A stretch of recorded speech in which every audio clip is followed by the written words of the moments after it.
need for this project include stretchy jewelry string, a clip, a pair of scissors, and a book, but if you don't have a book, you can also use a table or any hard surface. The first thing that you're going to do is take your stretchy jewelry string and cut off an arm's length and a half worth of string, and you might think that is a lot of string, but trust me, you're going to use it all, and it's still going to be a small choker necklace. Then you're going to make the two ends meet like so. Go all the way to the bottom where the loop is. Take that loop and attach it on top of your book using the clip.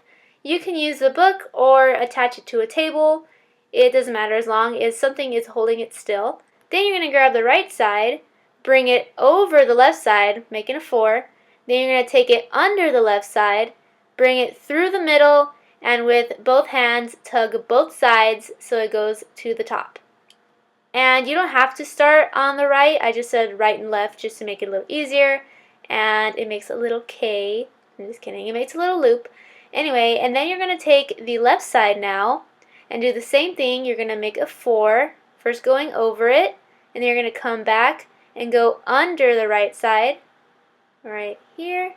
And then with both hands, you're going to give it a tug and make sure that the loop is right next to the first one.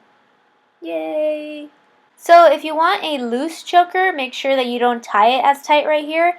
But I wanted a tight choker, so I decided to make the knots really tight and close to each other. So the loops are actually small and really close to one another. So if you want your choker necklace to have really big loops, make sure that you keep these loops really loose and don't tie them as tightly as I did. See how tight they are and really close to each other? Also, when you get confused on which one needs to go over and which one needs to stay put, the side that is curved stays put, and the side that is straight, the one I'm trying to grab right now, is the one that goes over and under. And now you can see that this side curves and this one is straight, so the straight one is the one that you grab, go over it, go under it, and pull.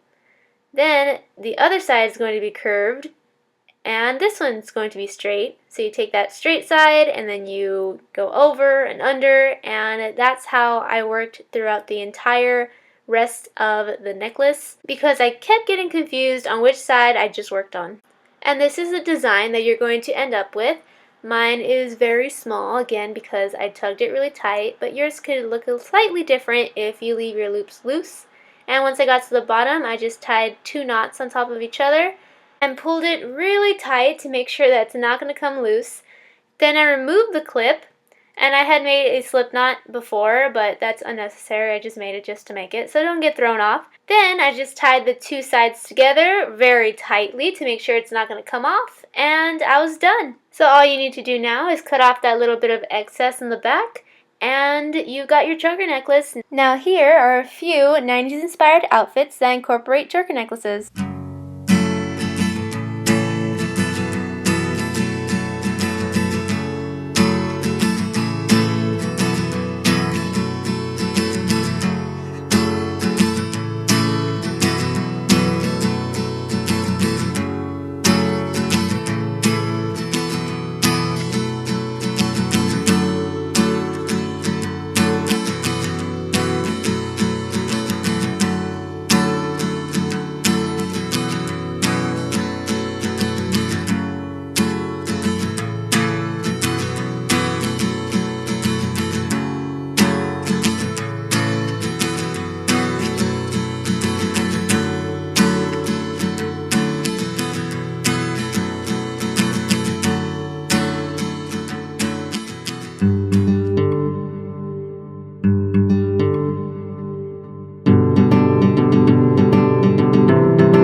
video, have lots of fun making your own choker necklaces and styling them in your own super awesome ways.